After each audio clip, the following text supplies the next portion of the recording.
del Salvador, evento que coordina la red de investigadores del Banco Central de Reserva del BACE.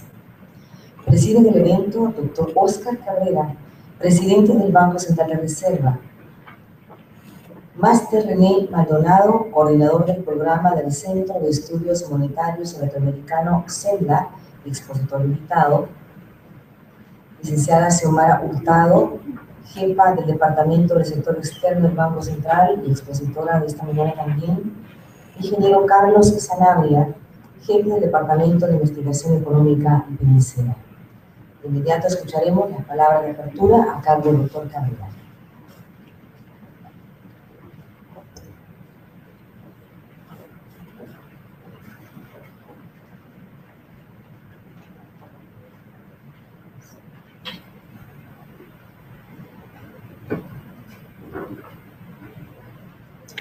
Buenos días, muchas gracias por asistir a esta conferencia dentro de la red de investigadores del Banco Central. Máster René Maldonado, coordinador del programa de remesas e inclusión financiera del Centro de Estudios Monetarios Latinoamericanos CEMLA. Licenciada y máster también Xiomara Hurtado, jefa del Departamento del Sector Externo, Banco Central de Reserva. Ingeniero Carlos Sanabria, jefe del Departamento de Investigación Económica y Financiera. Miembros de la red, invitados especiales, amigos de la prensa. En las economías latinoamericanas, la importancia creciente del flujo de remesas ha venido incrementándose de forma sustancial. Flujos que han dado como resultado una serie de transformaciones en el ingreso disponible de los hogares y en el desarrollo socioeconómico latinoamericano. En 2015, América Latina y el Caribe rompieron récord en el monto de remesas recibidas y superaron su máximo histórico de 68.000 millones. El Salvador no es la excepción. Es más, es uno de los países con mayores remesas a nivel latinoamericano, representando alrededor del 16% del PIB, ya que son recibidas por alrededor del 20% de los hogares del país, de acuerdo a la última encuesta de hogares y propósitos múltiples de 2014. Hasta julio de 2016, la coyuntura nos plantea que las remesas han crecido a una tasa de 6.2%, alcanzando alrededor de 2.594 millones de dólares, siendo el mayor crecimiento en el periodo reportado de los últimos 7 años. El Banco Central no solo es el productor de estadísticas de remesas familiares, sino que también esta variable constituye para nuestra institución una importante línea de investigación debido a su contribución al ingreso disponible de los hogares y a la economía salvadoreña. Es por ello que cada 2 años el Banco Central de Reserva realiza una encuesta en los Estados Unidos entre los compatriotas remitentes de remesas para conocer un poco más de sus condiciones socioeconómicas y ver más allá de lo que puede parecer un simple envío de dinero. De igual forma, el Banco Central, al tener como misión la promoción de un sistema financiero estable, competitivo e inclusivo, ha trabajado en los últimos años para lograr una mayor inclusión financiera. Muestra de ello es la entrada en vigencia desde septiembre del año pasado de la Ley para facilitar la inclusión financiera, que fue creada al interior del Banco Central. Esta ley dispone para la población de nuevos productos financieros, entre ellos el dinero electrónico y las cuentas de ahorro con requisitos simplificados, los cuales están orientados principalmente a los segmentos de la población de menores niveles de ingresos y a las microempresas, quienes hasta ahora son los que tienen mayores dificultades para acceder a este tipo de servicios financieros. Asimismo, el Banco Central realizó en este año la Encuesta Nacional de Acceso a Servicios Financieros de El Salvador, que nos ha revelado precisamente la necesidad de hacer más inclusivo al sistema financiero, ya que solo un 23% de la población mayor de edad posee una cuenta de ahorro en una entidad financiera, mientras que solo un 12% ha tenido acceso al crédito. Además, entre quienes no poseen un crédito, la cuarta parte de ellos expresa que no cumplió con los requisitos solicitados por las entidades financieras. Como podemos ver, hay grandes brechas que debemos cerrar. Por otra parte, la misma encuesta refleja que el 25% de la población recibe remesas familiares, generalmente de manera mensual y a través de una empresa remesadora. Sin embargo, un pequeño grupo de la población ha comenzado a utilizar nuevas alternativas para recibir remesas, tales como el teléfono celular. Con base en esta información, ahora el Banco Central está orientando sus esfuerzos en torno al tema de remesas desde la óptica de la inclusión financiera, evaluando el acceso a los servicios financieros con los que cuentan los receptores de remesas y el interés de nuestros compatriotas en el exterior de contar con este tipo de servicios en el país. Por lo tanto, los flujos de remesas y migración y su relación con la inclusión financiera son temas de relevancia para la economía y para la población salvadoreña en general. Con esto doy paso a nuestros expositores de hoy para que nos amplíen este tema. Buenos días.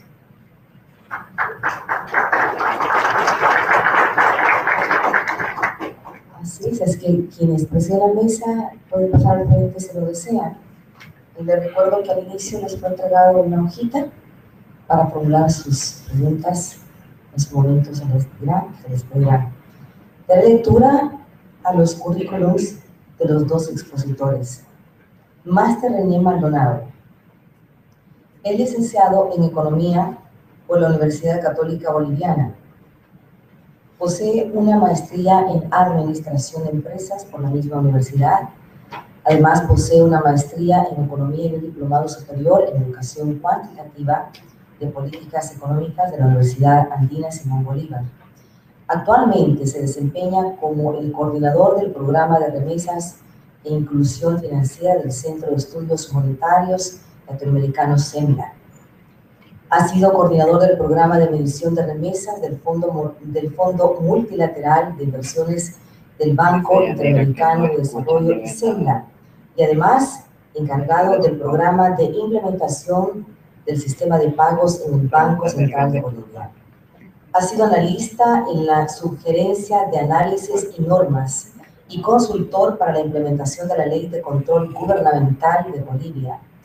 Ha liderado misiones del país de asistencia técnica a bancos centrales en materia de remesas.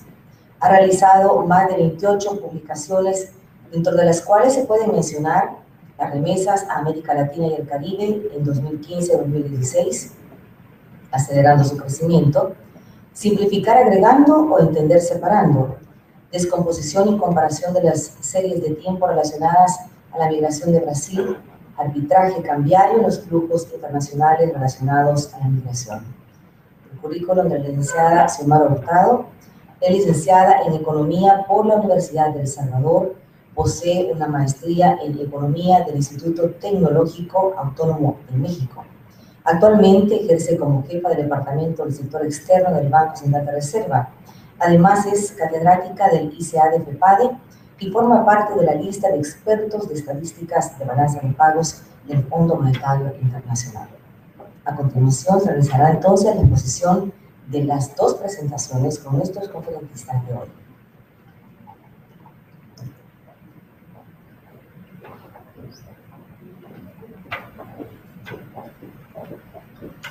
Gracias, buenos días a todos.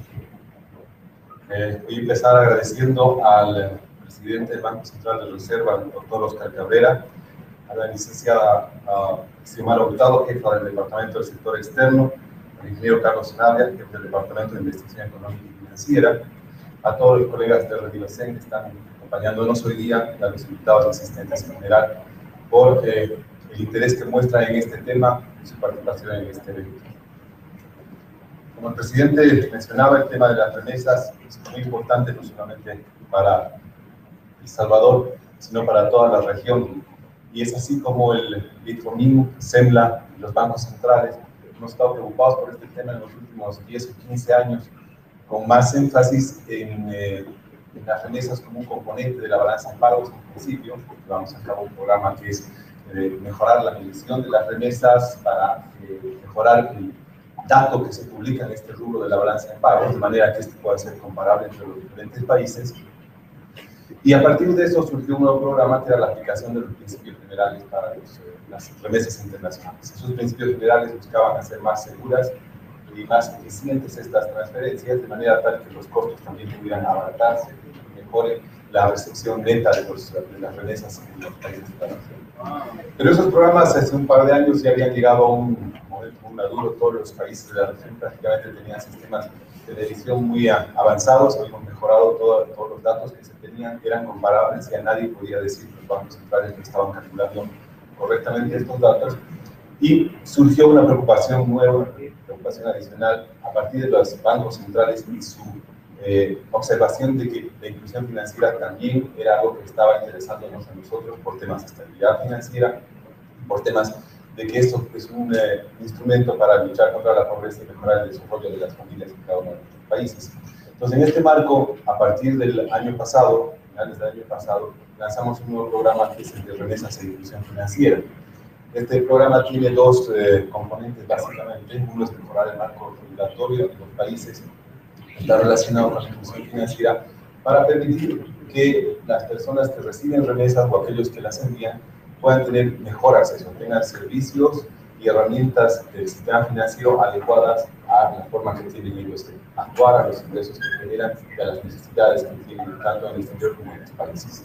Y el otro, mejorar el conocimiento de la información disponible. Uno, porque hay un cambio de los manuales de balanza de pagos, hemos pasado al sexto manual y eso implica la publicación de información con una especificación mucho más grande acerca de cuáles son los componentes dentro de estos grupos.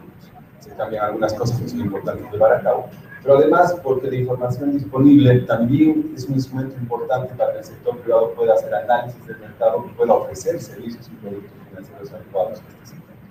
Entonces, los trabajos que hemos realizado en estos años en los bancos centrales y en el programa tienen que ver con las remesas e inclusión financiera, y el trabajo que hemos hecho con el Banco Central de Reserva a finales del año pasado, a principios de este año, se enmarca en este último programa tratando de investigar cuáles son las características del perfil de los migrantes en el exterior y la inclusión financiera que tienen ellos y sus familias cuando llegan. Mi presentación tiene tres partes, básicamente. Una parte general, donde presento la parte del mapa de remesas, que es un documento que elaboramos cada año con el BITFOMIN, y que es el reporte de cuáles son los flujos que ha recibido la región y algunos de los determinantes de estos flujos. Eso como va a dar un marco general a la presentación. Una segunda parte en la que se habla del perfil del salvadoreño en Estados Unidos, que es donde tenemos más salvadoreños. Y básicamente ahí nos concentramos en temas de las variaciones en la migración de los salvadoreños hacia Estados Unidos y la generación de ingresos que tienen. En la última parte de la presentación vemos ya el documento que hemos trabajado con el Banco Central de Reserva últimamente, que es el producto de una encuesta que se ha realizado a principios de año a los migrantes que vienen del exterior al país a visitar a sus familiares a fin de año y que abandonan el país a principios de año. ¿Sí? Esta misma encuesta hemos trabajado en República Dominicana, en México también, en algunos otros países de la región, pero bueno, por lo menos esos tres ya están disponibles en la página del SEMLA, y lo que yo voy a hacer es una comparación de los resultados que hemos encontrado en cada uno de estos países para ver cuáles son las diferencias, no de todos los puntos, pero sí de algunos que me parecieron interesantes compartir con ustedes. Entonces, en principio, como marco general, ya el presidente decía la importancia que tienen estas remesas para Latinoamérica y el Caribe. En la crisis financiera lo que vimos es que entre el 2008 y el 2009 estas remesas habían caído muchísimo, y después de eso su recuperación fue un poco errática. Había un proceso de recuperación en el 2010-2011, pero después se mantienen más o menos estáticas hasta el 2013. Y a partir del 2013, 2014 y 2015 ya muestran recuperaciones mucho más fuertes. Recuperaciones que ya llevan las remesas a nivel de región por encima de los valores históricos, es decir, recién en 2014 logramos superar los 60,9 mil millones de dólares que se habían recibido en 2008. En términos de tasas de crecimiento, esto es un poco más evidente en el proceso de la crisis. El proceso de la crisis, decía, del 2009 muestra las tasas negativas que habíamos visto en la región en términos trimestrales, que llegaron inclusive a quedar hasta 13.8%. Después un proceso de recuperación y otra vez una caída entre el 2012 y el 2013 para después recuperarse aparentemente de forma más sostenible. Entonces, nuestra expectativa es que esta recuperación se mantenga ahí. Lo que creemos por los datos que hemos visto hasta esta parte del año y por los análisis del mercado laboral estadounidense y España, nos dicen que las remesas podrían cerrar con un crecimiento del 7% aproximadamente hasta fin de año a nivel de región. Algunos picos como este que son inusuales, por ejemplo, es el 10% de crecimiento en el tercer trimestre del 2015, por ejemplo, están relacionados con variaciones del tipo de cambio en los países receptores, sobre todo los países sudamericanos y México, reciben bastantes remesas, tuvieron un proceso de depreciación de la moneda muy alto que impulsa las remesas extraordinarias, digamos, en ese periodo. Así que no es un error de los datos, que tampoco es algo que se vaya a repetir, sino tiene que ver más con el tipo de cambio. Ese es el crecimiento a nivel regional, pero cuando vemos los datos segmentados por las diferentes regiones, lo que hemos hecho aquí es dividir Latinoamérica y el Caribe en 5 regiones: Sudamérica, los Andes dentro de Sudamérica, México, porque México per se recibe la mitad de las remesas que tiene toda la región, Centroamérica y el Caribe. Vemos que hubieron diferencias en el proceso de recuperación y en el proceso de crisis. Lo más interesante de todo es que, por ejemplo, México, que es el que recibe muchísimas remesas, la mitad de las remesas, decía yo, vemos que tuvo caídas durante el 2008 y 2009, producto de la crisis, se mantuvo en ceros durante el 2010, se observa una recuperación en 2011, solo en 2011, y otra vez caída en 2012, en 2013, para volver a recuperarse en los últimos 2 años. Pero vemos que fue bastante negativo para el caso de México.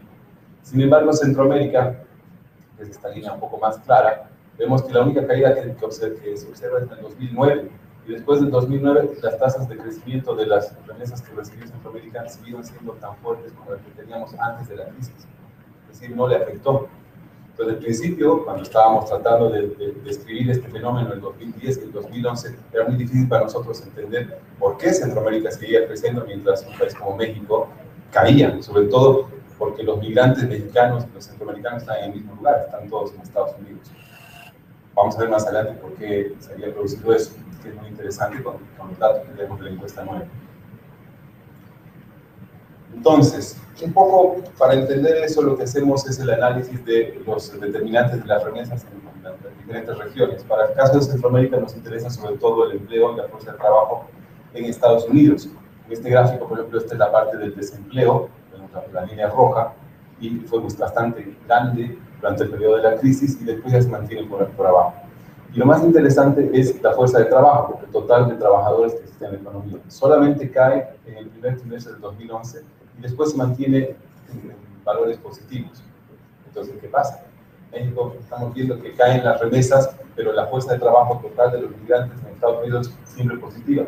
Entonces, lo primero que vamos a concluir es un reemplazo. Gente de México que iba saliendo y gente de Centroamérica que iba cubriendo esos lugares de trabajo. Probablemente con menos sueldo, con menor ingreso, pero iba cubriendo esos espacios que iban dejando los mexicanos, porque los datos desagregados por país de la migración, vemos que México sí cayó bastante de la migración que tenía. Mucha gente volvió, pero los centroamericanos siguieron creciendo. Eso es muy interesante. Y bueno, en términos del peso que tiene esto relativo para las economías de cada uno de los países, en el caso de El Salvador, es el tercer país en importancia en cuanto a las remesas como porción del Producto Interno Bruto. Alcanza un 16.6% en 2005, y solamente en Honduras y Haití este valor es más alto que en el caso de El Salvador. Entonces, para la economía salvadoreña las remesas son muy importantes. Ya pasando al tema de El Salvador en específico, dejando atrás la región como tal para ver algunos de los comportamientos más específicos, hay que entender que En 2015, la población aproximada de El Salvador era 6.1 millones de personas.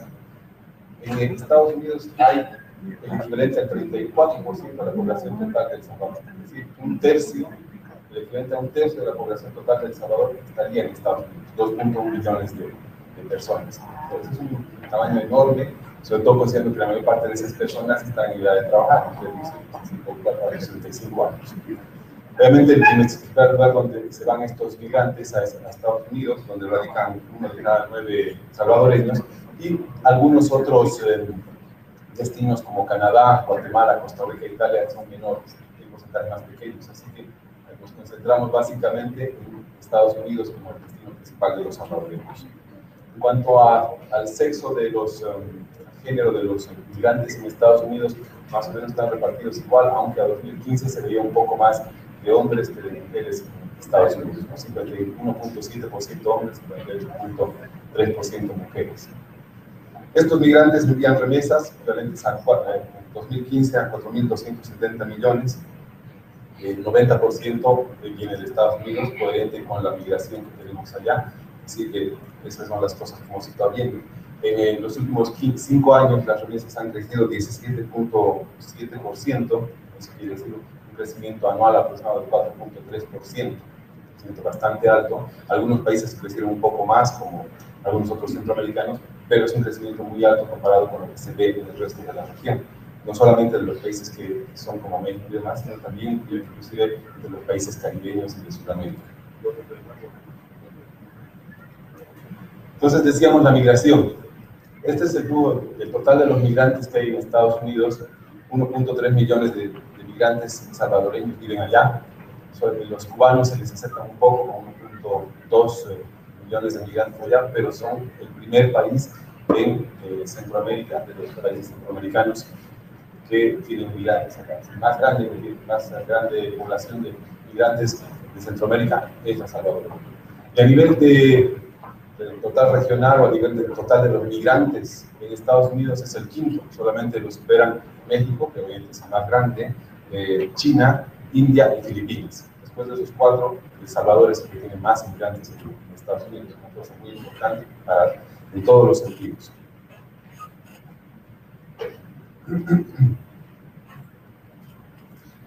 Ahora, yo había dicho al principio que eran 2.1 millones y en la anterior gráfica digo que son 1.3. Entonces, ¿cuál es la verdad? Las dos son la verdad. El tema es que hay 1.3 millones de migrantes salvadoreños, pero hay un grupo que sumado a este, que es la población nativa de Estados Unidos, pero de origen salvadoreño, que también son salvadoreños, o sea, ya tienen papeles, ya son personas que están legalmente residiendo en Estados Unidos, por lo tanto hay que sumarlos. Entonces son 2.1 comparados con ellos. El total es que el 37.4% de los salvadoreños en Estados Unidos ya tiene papel, ya es un residente formal de ese país. Es un porcentaje superior al de Guatemala, Honduras, Haití y Jamaica, aunque es un poco menor en cuanto a las poblaciones del resto de los países, de los sudamericanos, más que tienen una porción más grande de nativos norteamericanos de origen de sus países.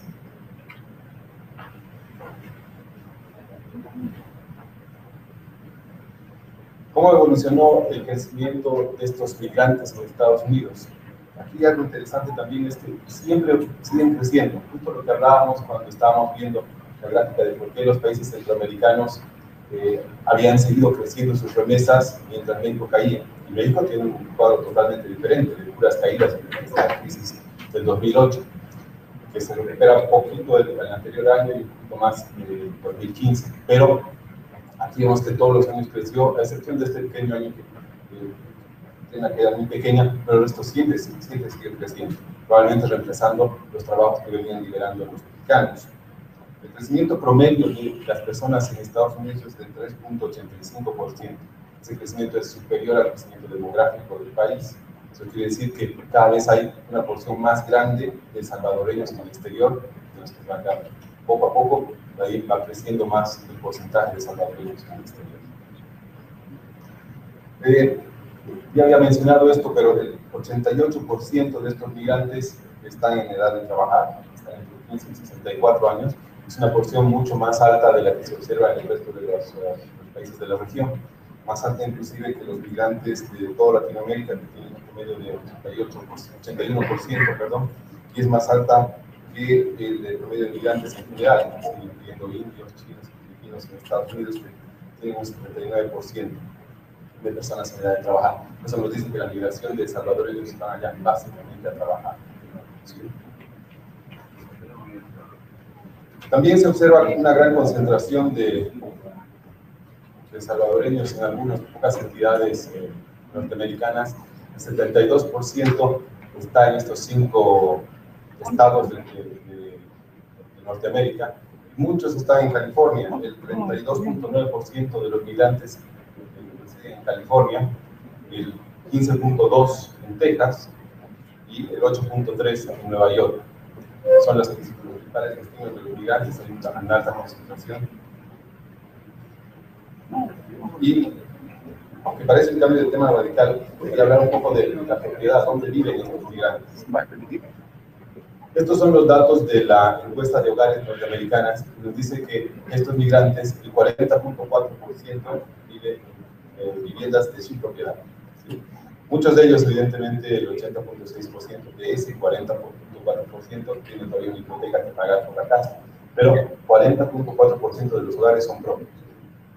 Y resalté esa parte porque me parece interesante que cuando estábamos haciendo el análisis de las respuestas de la encuesta que tuvimos aquí en enero, nos salió que solamente el 18.3% de los que respondieron creo que tenían vivienda propia. Entonces empezamos a investigar y ver por qué se producía esta diferencia. Si nos habíamos equivocado en la pregunta o qué es lo que había pasado. Y algo que descubrimos es que la mayor parte de los migrantes van a llegar a casas de amigos y familiares. 1 de cada 9 migrantes llega a casas de amigos y familiares, en el caso de El Salvador y de Dominicana. Va mucho más con México. Y entonces llegan a esta red de solidaridad que tienen con ellos. Pero aún más interesante es que después de pasado el tiempo, estos migrantes se quedan viviendo con muchos de estos, 1 de cada 3 que va a llegar ahí se va a quedar viviendo con esa familia. Entonces las familias típicas, que son jefe de familia, esposa e hijos, se ven ampliadas en el caso de El Salvador porque hay otros familiares viviendo con ellos y otros no familiares, amigos que se quedan con ellos. Eso es interesante, decía, porque precisamente durante la crisis lo que pasó es que los migrantes de México, que son menos solidarios, por ponerlo de alguna manera, entonces no tenían dónde vivir, los gastos que tenían que cubrir eran muy altos, los ingresos que tenían habían caído por el proceso de la crisis y tuvieron que volverse a México. Además del costo de oportunidad, los salarios en México son mucho más altos, entonces podían obtener algún tipo de ingreso mayor, digamos, en México. Por el otro lado, esos espacios que iban dejando, dejaban abierto un mercado un poco deprimido, pero dejaban espacios para nuevos migrantes. Y los nuevos migrantes llegaban a casas de amigos, casas de familiares sin gastos, o se quedaban ahí por un tiempo. ¿Sí? Y eso les permite sortear la crisis, aguantar la crisis y mantener el crecimiento que se había observado antes de la crisis y hasta ahora. Y eso se permanece hasta ahora. Países que muestran esto, además de El Salvador, también los centroamericanos como Guatemala, Honduras, todos ellos están sobre el 32%, más o menos, 32% de hogares que incluyen a amigos y a otros familiares, además de la familia nuclear. Es muy particular de estos casos. Creo que Haití es un país que también suele hacer eso, son muy solidarios entre ellos, pero esa solidaridad ayuda muchísimo a los migrantes cuando tienen que irse. Eso nos explica un poco la concentración, porque ya cuando va a ir el migrante no se va a probar suerte, sino que a alguien de allá le dice, mira, aquí en California hay trabajo, porque si hay grupos mexicanos, te puedes quedar conmigo, etc. Entonces eso ayuda a la migración y mejora las condiciones en las que llegan los migrantes a Estados Unidos. Un tema interesante también es que mucho se habla de que la falta de trabajo es uno de los principales impulsores de la migración, de la salida de los habitantes de cada uno de nuestros países hacia Estados Unidos y otros países donde hay mayores oportunidades de trabajo. Sin embargo, vemos que una gran parte de los migrantes, en el caso de El Salvador, el 44.7%, ya tenía trabajo al salir de El Salvador. Es mucho más que en el caso de México y muy parecido a lo norteamericano. Entonces eso nos dice que además de la falta de trabajo, hay otros factores más importantes. Los factores más importantes están relacionados con la calidad del trabajo, con y sobre todo con las diferenciales salariales que existen, ¿sí? Y es en este cuadro que podemos ver eso. Los ingresos de los trabajadores en Estados Unidos van desde los 23.500 hasta los 36.000 dólares al año. Eso comparado con los 4.502 dólares que tienen de ingreso en El Salvador, parece que es un incentivo muy alto para eso. Aquí presentamos tanto los datos del promedio como los datos de la mediana, porque el promedio no es tan representativo, porque hay muchos trabajadores que tienen un sesgo en la distribución de los ingresos que perciben. También aquí lo que podemos observar es que los hombres ganan un poco más que las mujeres, 23.37% más que las mujeres a nivel agregado. Con todas las ocupaciones probablemente tiene que ver con los trabajos que desempeñan. Eso lo vamos a ver un poco más a detalle cuando Xiomara presente, pero los hombres ganan un poquito más que las mujeres, un poquito más, cuarto, 25% más casi.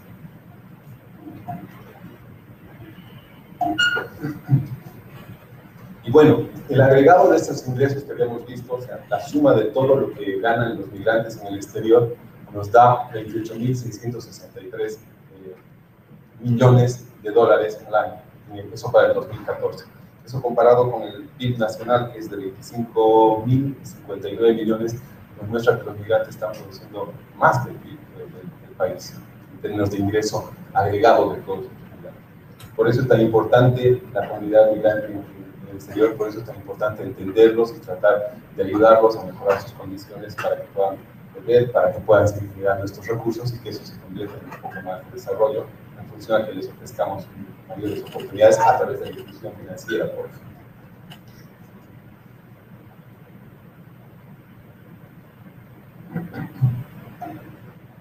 Este ingreso agregado, que es mayor al local, al del país, por ejemplo, también les permite escapar de la línea de pobreza no solamente aquí en el país, sino también en Estados Unidos. Este es el valor del número del porcentaje de los hogares que está por debajo de la línea de la pobreza en Estados Unidos. El cálculo es algo diferente en cada uno de los. Depende de quién haga el cálculo sobre la línea de la pobreza. Pero nos da un aproximado para entender que solo el 20% de los hogares salvadoreños en Estados Unidos está por debajo de la línea de la pobreza. Eso comparado con el 31.8% de hogares que tenemos bajo la línea de la pobreza en El Salvador, según datos del Banco Mundial. Otra vez la metodología depende mucho de quién está haciendo el cálculo. Dice que allá tenemos un poco de menos hogares debajo de la línea de pobreza en Estados Unidos que tenemos aquí respecto a la pobreza. ¿Y qué hacen con todo ese ingreso los salvadoreños en el exterior? Pues lo envían una parte como remesas, aproximadamente el 13% de este ingreso total llega a El Salvador como remesas de los migrantes que están allá. Esas son las remesas que habíamos visto que han crecido tanto en los últimos años y que siguen en su proceso de crecimiento a una tasa de 4.5% cada año. Y si bien este es el ingreso que mandan todos ellos, es decir, el total del ingreso, este es lo que mandan, lo cierto es que no todos mandan, algunos no mandan remesas, están allá trabajando y viviendo o son dependientes. Entonces, si hacemos otra vez el cálculo solamente de los que mandan remesas, lo que vemos es que el 16.7% del ingreso de aquellos que envían remesas se envía a El Salvador. Es un porcentaje muy alto comparado, por ejemplo, con el mismo dato para la República Dominicana, donde solamente el 13.5% se envía, o para México, el 12.8%. Entonces, los salvadoreños mandan un porcentaje mayor de su ingreso como remesas a sus países. Algo interesante en este gráfico también es el tema de la caída del ingreso. La teoría nos dice que cuanto más tiempo están los migrantes en el exterior, el ingreso que envían, o las remesas que envían, perdón, van a empezar a caer, porque van creando nuevos casos allá, la familia se va, entonces dejan de enviar. Y eso se ve claramente en esta línea de México. Entonces, cuanto más tiempo, estamos en proporción del ingreso. Aquí. Esta es la línea de tiempo de México, donde vemos que cuanto más tiempo pasa, las remesas van cayendo. Pero en el caso de El Salvador y de República Dominicana, vemos que esa relación se rompe. Y a pesar del tiempo, a pesar de los años, 31 años, 25 años y demás, los migrantes siguen mandando remesas y siguen mandando remesas en promedios bastante interesantes. Eso quiere decir que los lazos tienden a no romperse, son mucho más duraderos, mucho más fuertes. Entonces, otra vez, el tema de la solidaridad de los migrantes con las familias y con sus connacionales es permanente, y es muy interesante que, sobre todo entre los centroamericanos, suceda esto, y en especial con los salvadoreños.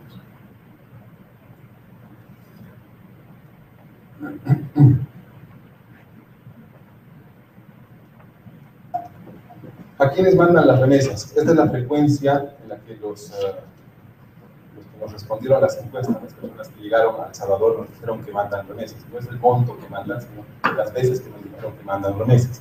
Entonces, igual que en todos los demás países, la madre parece ser la principal persona a la que se envían las remesas, seguido por el padre, aunque en el caso de El Salvador el padre tiene un porcentaje mucho más alto que en el resto de los países que hemos visto hasta ahora. Normalmente a la madre le mandan más las mujeres, menos los hombres, y en el caso del padre, ambos, tanto hombres como mujeres, le mandan a los padres en otros momentos. Algo que salta a la vista es este porcentaje tan pequeño que se envía a los cónyuges. Entonces ahí, pues un comportamiento cultural, confianza tiene.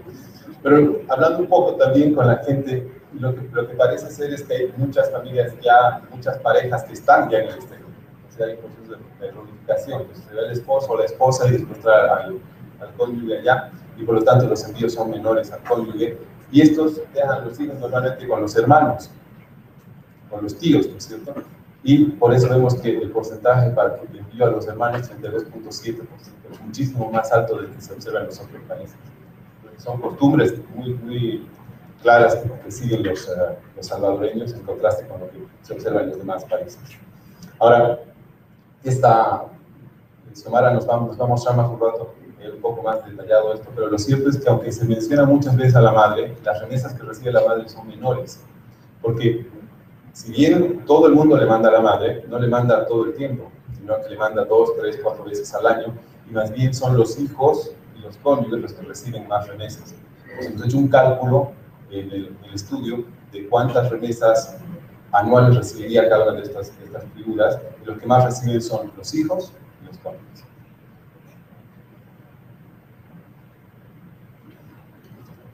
Estas remesas para estos receptores, en opinión de los que envían, son muy importantes. El 92.2% de los salvadoreños considera que los recursos que envían son muy importantes para las personas que los reciben, para sus familiares, y el 85.9% dice que son importantes, aunque no son la fuente principal de sus ingresos.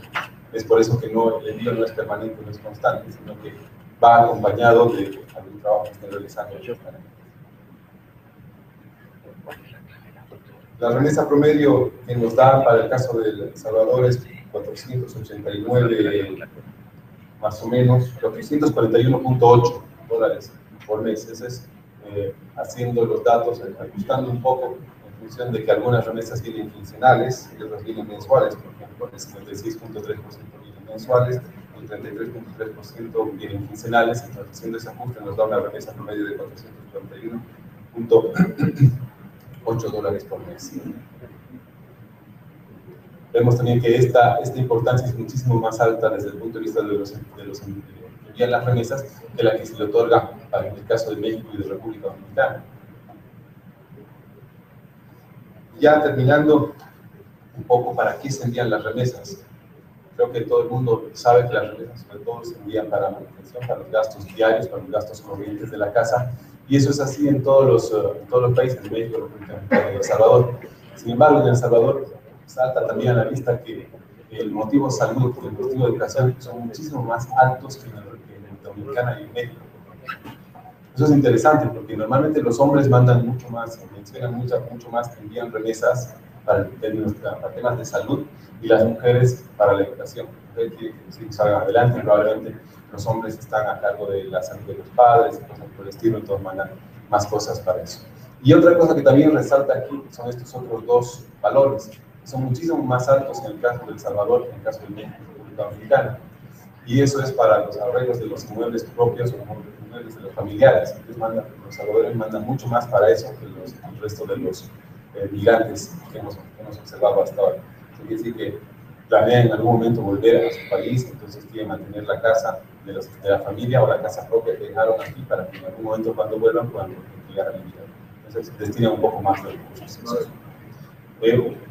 Esa es la parte nada más a manera de conclusión, repetir algunas cosas que habíamos visto, lo impresionante de las redes solidarias que existen entre los salvadoreños en el exterior,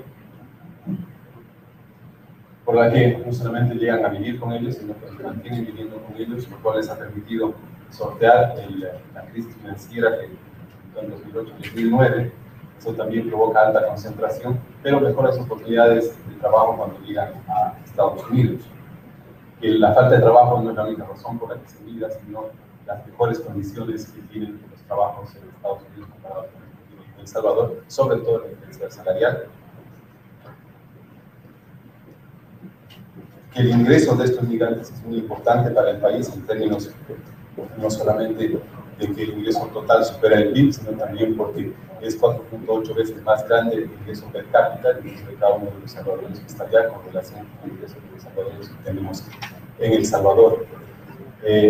Es el 13% en modo mundial que se envía este total de ingreso a El Salvador y que puede ser aprovechado en temas de inclusión financiera, y que de eso se trata el programa que estamos iniciando.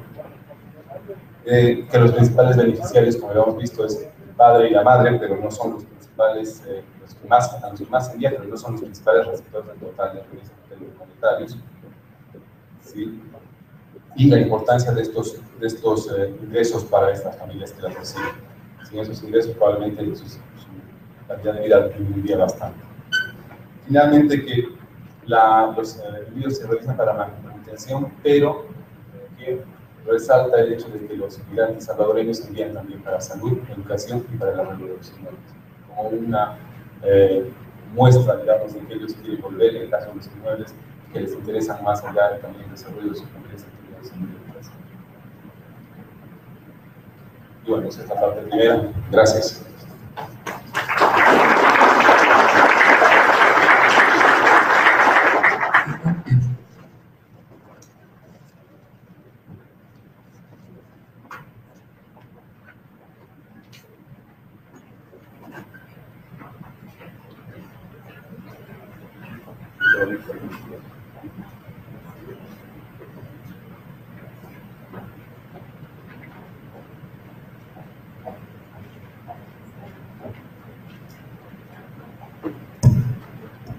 Muy buenos días a todos. Es un gusto para mí hacer esta presentación sobre migración internacional, remesas e inclusión financiera para el caso salvadoreño, que como antes explicó René, es un esfuerzo que está llevando a cabo el SEMLA en colaboración con los bancos centrales de la región. En primer lugar, quiero referirme a los datos de remesas familiares. Ya René ha explicado a profundidad el tema de flujos migratorios, esto con datos estadísticos del Banco Central o de DIGESTI. Primero, sabemos que el ingreso de remesas familiares en el año 2015 tuvo un valor de 4.270 millones de dólares, al que ya se ha hecho referencia con anterioridad.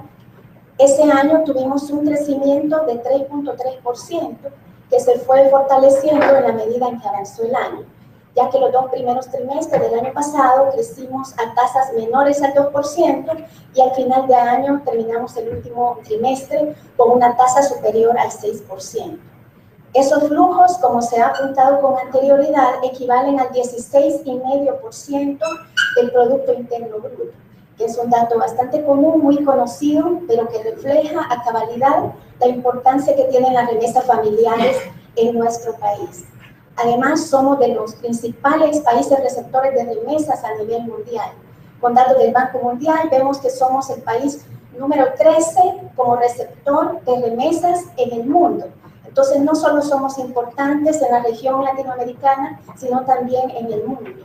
Igualmente, cuando se estudian los corredores migratorios de remesas, es decir, los pares de países desde los cuales sale una persona y al cual emigra, vemos que El Salvador es el corredor migratorio número 26 a nivel mundial, según datos del Banco Mundial. Es impresionante que somos un país de 6.4 millones de habitantes en un mundo de 7.000 millones de personas. Además, hemos visto un crecimiento sostenido. Si vemos datos desde los años 90, que es cuando mantenemos una estadística continua, no hemos tenido tasas de crecimiento negativas anualmente, más que en el año 2009, cuando fue la crisis, y que tuvimos una caída de 9,5% en los ingresos de remesas. Si vemos los últimos 5 años, el crecimiento de las remesas acumulado ha sido de 20%, lo que implica que hemos tenido flujos adicionales por 400 millones de dólares que han ingresado a nuestra economía y que la han dinamizado.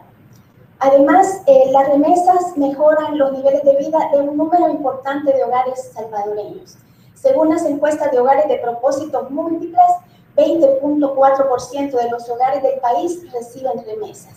Eso quiere decir que son 350,000 hogares que están recibiendo este tipo de ingresos y que involucran a 1.3 millones de personas. Luego les hablaré acerca de los datos que hemos publicado esta semana, que son los datos hasta julio. Hemos recibido ingresos por 2.594 millones de dólares y estamos creciendo a una tasa bastante buena de 6.2% interanual.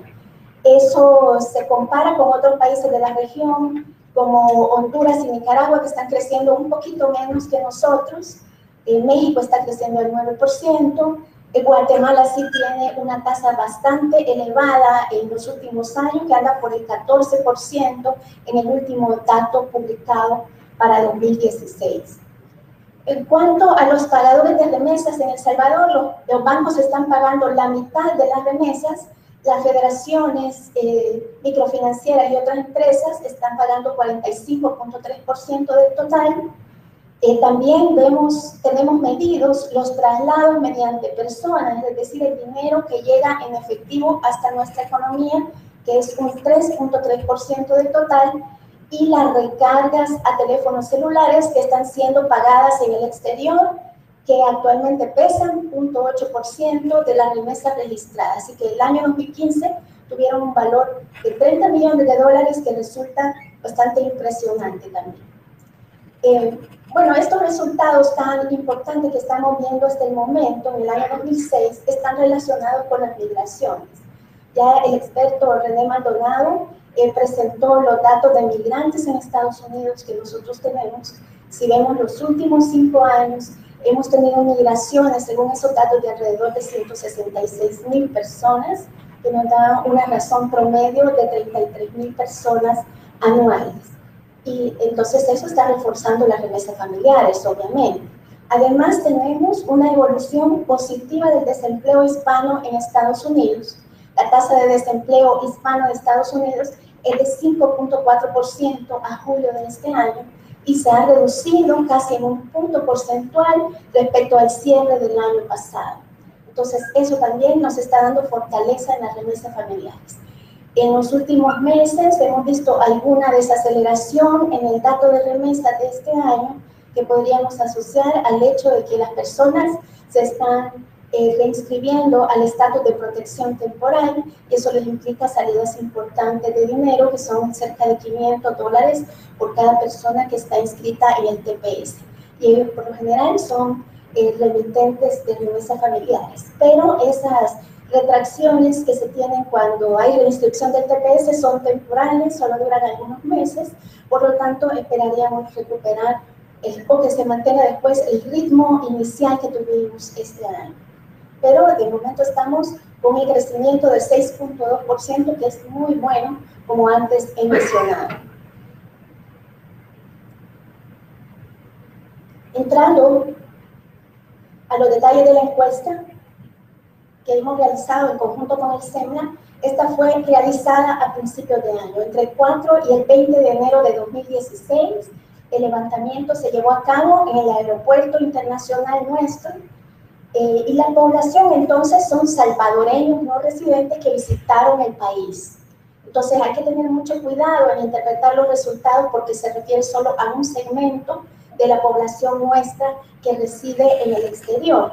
Y por eso, cuando comparamos con resultados de otras encuestas, en algunos casos podríamos tener algunas diferencias importantes, según si un determinado resultado pueda ser diferente en un segmento de la población específico como el que hemos estudiado en este caso. Luego tuvimos 2.326 observaciones en la encuesta, 71% de estas observaciones fueron encuestas respondidas por hombres y 28% fueron mujeres. Esto es así porque en muchos casos, cuando hay un grupo familiar que se encuentra viajando, se privilegia que el hombre sea el que responda a las encuestas, por un lado, pero por otro también porque en los viajes internacionales el que más viaja es el hombre. Cuando vemos las estadísticas de la Corporación Salvadoreña de Turismo, los hombres salvadoreños no residentes que visitan el país son el 60% del total y las mujeres son un 40%. Esto viendo datos de los últimos 3 años disponibles. En esta tabla vemos cómo quedó distribuida la encuesta al final. Hubo bastante participación de gente que reside en California y en Texas, también Florida, Washington, Georgia, etc. Esto nos indica que gran parte de la población que reside en Estados Unidos fue bien representada, porque, por ejemplo, California y Texas son los 2 primeros estados más importantes donde reside la comunidad de salvadoreños en Estados Unidos. Y también aquí en el resto tuvimos una parte que es de gente que no vive en Estados Unidos, sino en otros países. Pero la mayor parte de la encuesta se refirió a personas que venían desde los Estados Unidos.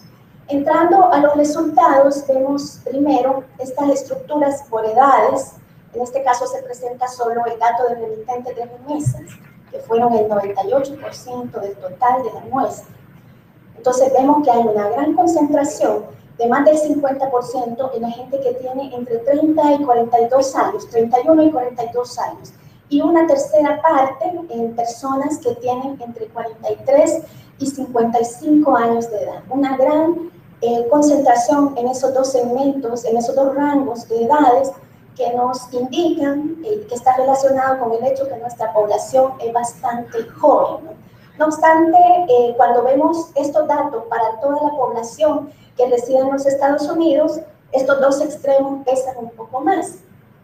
La razón es que en el primer tramo, en este primer rango, se encontraría la gente de más reciente ingreso a Estados Unidos. Entonces, si viéramos los datos de población, esto pesaría más porque ahí están los de reciente ingreso, que en muchos casos son indocumentados y que están impedidos de viajar a El Salvador. Y por otra parte, este último tramo pesa poco también, porque allí estarían comprendidas las personas que ya perdieron su arraigo con el país, que han roto vínculos por cualquier motivo con El Salvador, ya sea porque se reunificaron con sus familias, o porque han muerto los parientes a los que les ayudaban, o porque rompió los vínculos por algún divorcio u otro tipo de razones. Acá tengo la distribución de los entrevistados por años de residencia en el exterior. Entonces vemos que hay una gran concentración en la gente que vive que tiene entre 16 y 20 años de estar viviendo fuera, un 35% aproximadamente, y alrededor de una tercera parte son personas que han vivido entre 11 y 15 años en el exterior. Entonces ellos son los que nos estuvieron visitando y en las puntas veíamos que había muy pocas, un porcentaje muy bajo. Esto lo mencionó René, pero yo voy a hacer una referencia más puntual. Las redes solidarias juegan un papel muy importante para la migración salvadoreña. Las personas que residen en el exterior definitivamente son un factor de atracción que prevalece en las economías receptoras y que genera incentivos para poder migrar, ya que la persona cuando llega a residir en el exterior tiene un hogar donde lo reciben, tiene personas que le ayudan a conseguir trabajo también y que le ayudan a mantenerse en los primeros meses en que no tiene ingresos. Entonces, ya lo decía René, el 90% de las personas llegan a vivir con familiares o amigos, y cuando vemos la división entre hombres y mujeres, el dato para las mujeres es más alto, 93.7%. Bueno, aquí tenemos otros datos interesantes. En promedio, los entrevistados han trabajado fuera del país 17.1 años. A la vez, en promedio, tienen 17.8 años de residir en el exterior. Estas dos relaciones de cuánto tiempo tienen de vivir fuera y cuánto de trabajar, nos indica que la gente sale casi exclusivamente para tener un trabajo en el exterior, por un lado. Y por otro lado, nos indicaría también que las personas empiezan a trabajar casi de inmediato, casi inmediatamente después de que han migrado. El promedio de años de trabajo según género es superior para los hombres con 17.4 años y un poco menor en el caso del género femenino con 16.2 años. En esta lámina tengo la distribución de los remitentes de remesas por años de trabajo en el exterior y género. Tenemos aquí que hay una concentración del 90% que tienen entre 8 y 20, que tienen desde el inicio hasta 24 años de trabajo.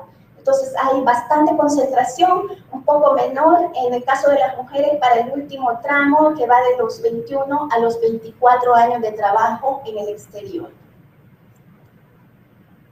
Respecto a la escolaridad de los entrevistados, el promedio fue de 8.3 años de escolaridad, un poco mayor para el caso de las mujeres que para los hombres y mayor para los que no envían remesas que para los que sí envían.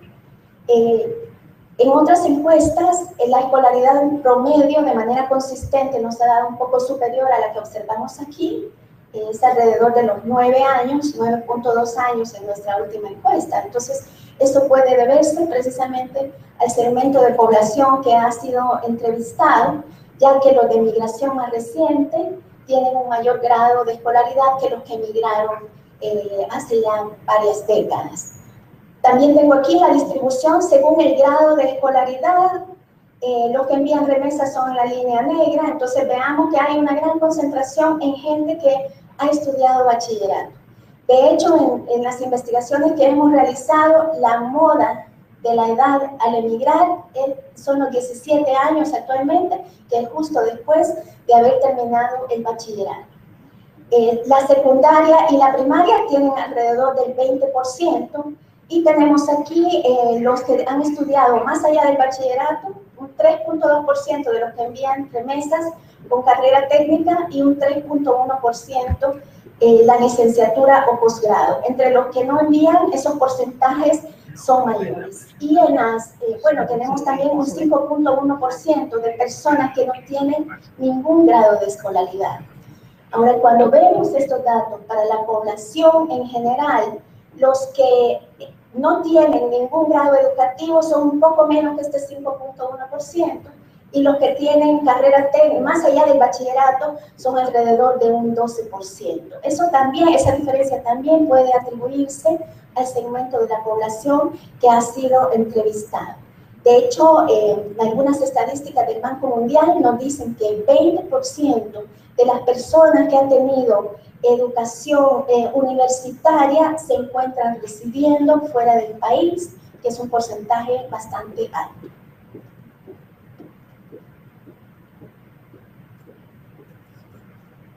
También hicimos preguntas acerca del ingreso mensual promedio que tienen los salvadoreños que viven en Estados Unidos, y esto se equivale a más de 10 salarios mínimos locales. En el ingreso mensual en dólares tenemos un total de ingresos de $2.641 mensuales por persona trabajadora. En el caso de los hombres, ellos ganan más, con un promedio de 2.909, y las mujeres tienen ingresos por 1.961. Los hombres tienen 50% más de ingresos que las mujeres. Y eso se repite cuando vemos los resultados para los grupos hispanos e inclusive para toda la población estadounidense. También se puede comparar esto, o sea, hacer una comparativa entre los que envían remesas y los que no envían, y vemos que los que envían remesas tienen un ingreso superior a los que no envían. Eso nos estaría indicando el esfuerzo que hace esta gente de trabajar más para poder hacer sus envíos de dinero hacia El Salvador. Bueno, el hecho que los hombres tengan mayor salario radica en el hecho que algunas ocupaciones de ellos son mejor remuneradas que las de las mujeres. Por ejemplo, la construcción, que es la ocupación número 1 entre los salvadoreños que residen en Estados Unidos, es una labor casi exclusivamente de hombres, con excepciones, por supuesto. Entonces, esta es una actividad bastante bien remunerada en términos de otras actividades que hacen los salvadoreños en el exterior. Entonces vemos aquí las actividades productivas en las que está elaborando nuestra población en el exterior. La construcción, decía, es la número 1 con el 23% del total.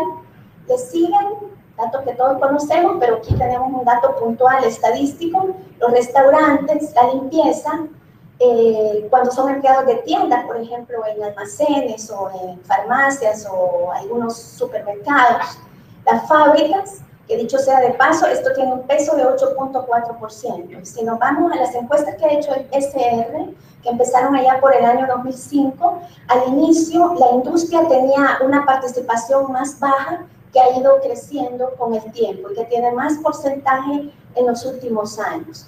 Tenemos choferes, jardinería, gente con negocio propio, etc.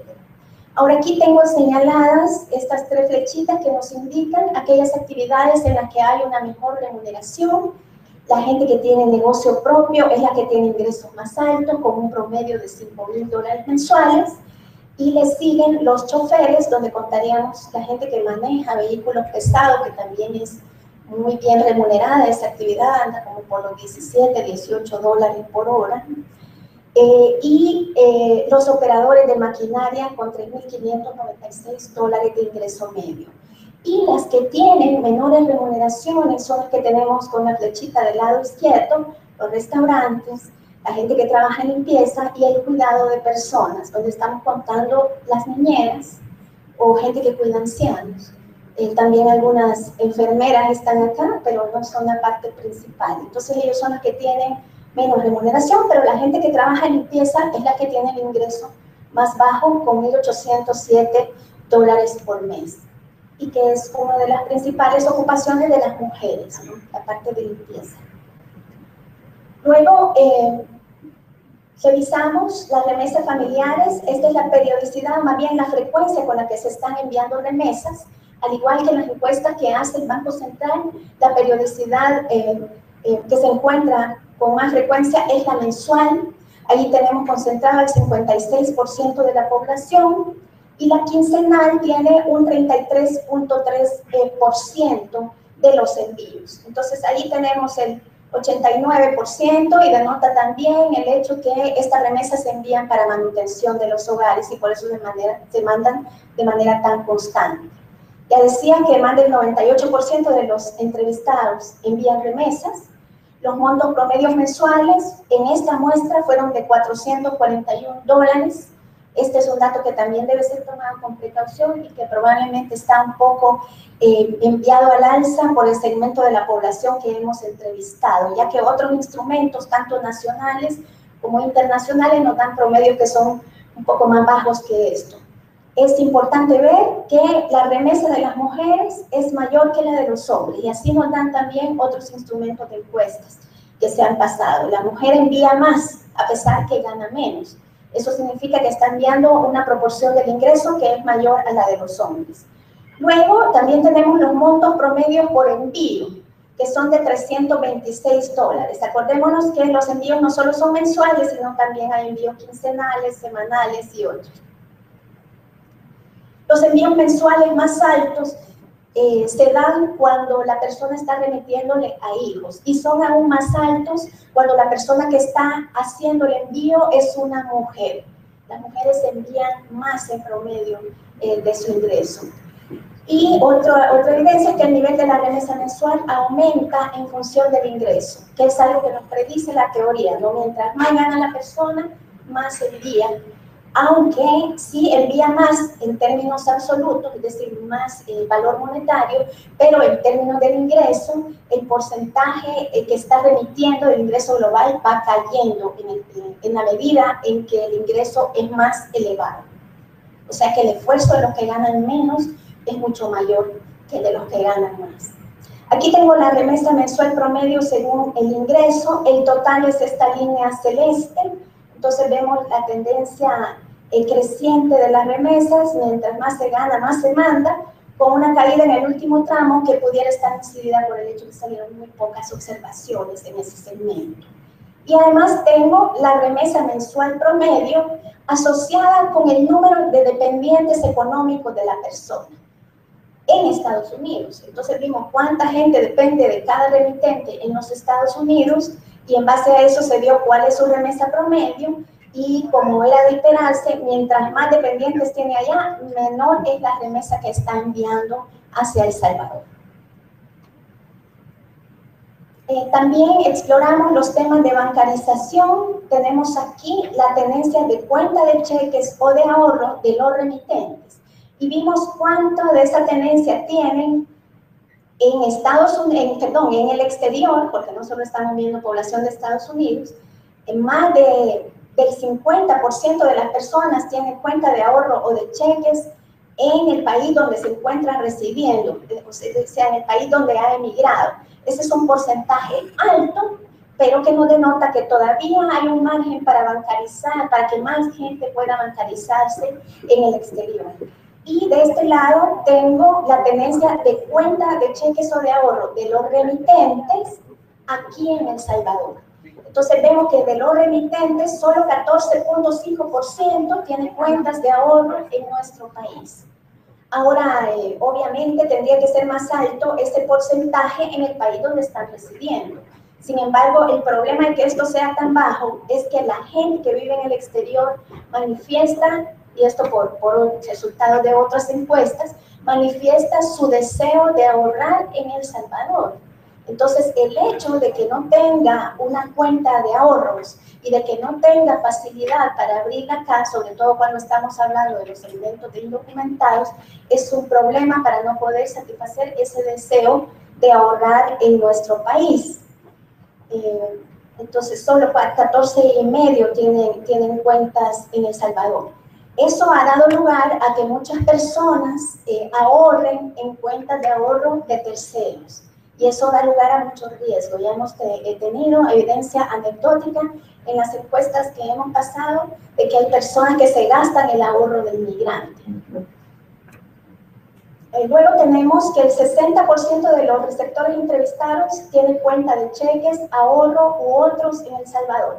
Es un porcentaje muy alto comparado con el promedio nacional que fue mencionado con anterioridad, que anda por alrededor del 23%.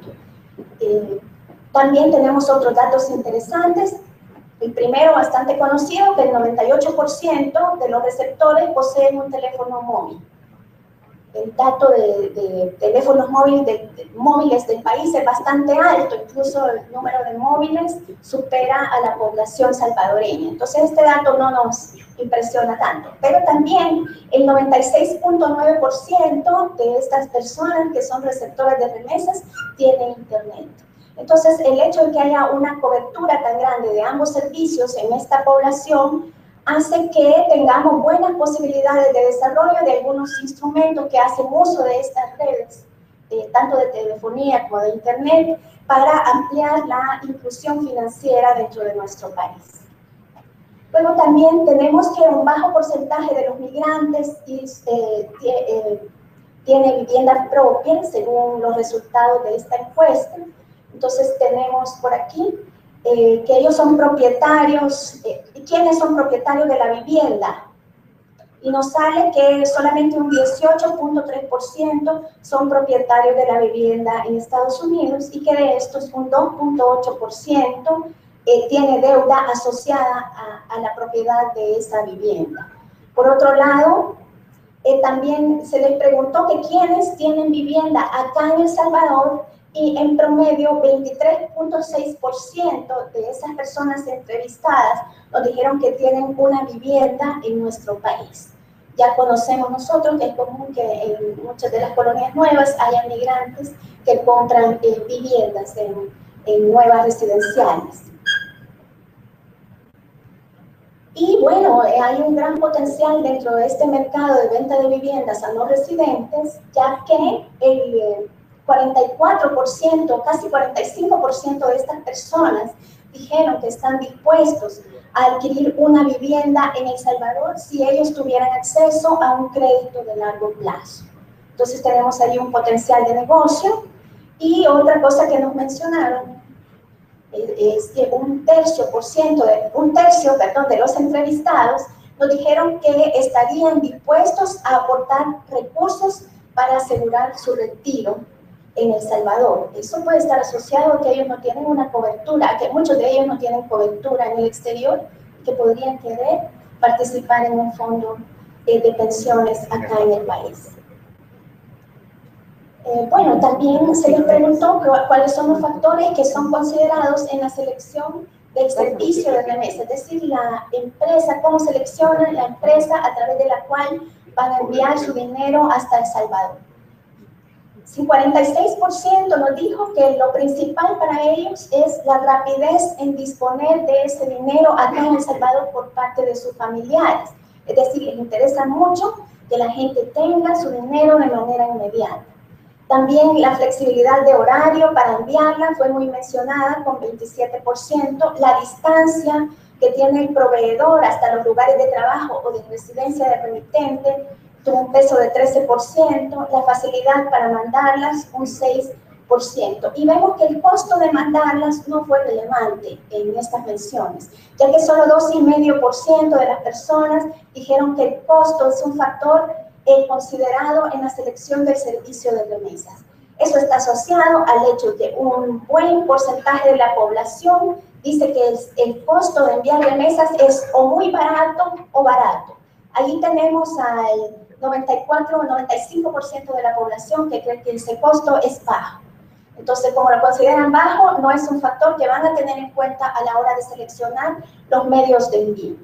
El costo promedio de la remesa de la encuesta resultó en 3,46%, alrededor de $11 por envío, un poquito más de lo que nos dan algunas mediciones internacionales, pero que refleja muy bien este sentir de que la mayoría considera que es un costo bajo.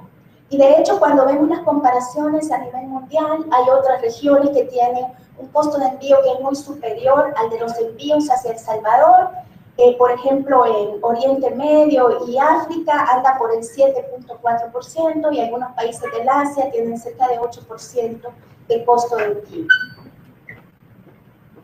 Muy bien, ahí termino los resultados que queríamos compartirles. Algunos comentarios finales acerca de la encuesta es que la mayoría de las personas entrevistadas se encuentran en edad laboral, como pudimos ver, hay un 80%, más de 80% que están en edades entre los 31 y los 55 años. También destacamos la importancia de las redes solidarias para la migración de salvadoreños, ya que la gente casi en su totalidad llega a vivir a casas de parientes o amigos cuando migran al exterior.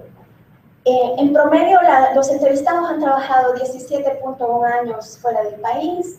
El nivel promedio de escolaridad es de estudios de secundaria con 8,3 años. La media, decía que en otras encuestas esto nos da un poco más, 9 años de escolaridad, que es mayor que la media nacional para la población económicamente activa, que anda por los 8 años, según las encuestas de hogares. Los emigrantes entrevistados tienen un ingreso mensual muy superior a lo que pueden percibir aquí en El Salvador. Entonces, ese es un estímulo para la migración y el ingreso de los hombres es más alto que el de las mujeres, en un 51%. Las actividades principales donde trabaja nuestra comunidad en el exterior son la construcción, los restaurantes y los servicios de limpieza. Las actividades en las que los remitentes obtienen mayores ingresos, dijimos que son los negocios propios, con alrededor de $5,000 de ingresos mensuales, los choferes y los operadores de maquinaria, y también en cuarto lugar se ubican los que están ocupados en construcción. 53% tienen cuentas de cheques o de ahorro. Entonces tenemos un importante margen de acción para aumentar el grado de inclusión financiera en nuestro país. También dijimos que hay una amplia cobertura en telefonía móvil e internet que nos da también elementos adicionales para pensar que se pueden ofrecer servicios financieros basados en estos instrumentos con el objetivo de ampliar la inclusión financiera acá en nuestro país. El costo de la remesa promedio es bajo, 3.46%, significativamente más bajo que los envíos desde otras partes del mundo, que además también tienen dentro del costo incluido el diferencial cambiario, que no existe para el caso de El Salvador. Son muy importantes para seleccionar el servicio de envío de remesas, la comodidad y la conveniencia para el envío y la disponibilidad de dinero. El remitente se interesa mucho en medios que sean accesibles para él y en la rapidez con la que su familia puede tener el dinero a disposición. Además, existe una demanda insatisfecha de vivienda y de créditos para adquirirla, ya que casi el 45% de las personas indicaron que estarían dispuestas a adquirir una casa propia en El Salvador si tuvieran acceso a financiamiento. Bueno, solo me resta darles las gracias.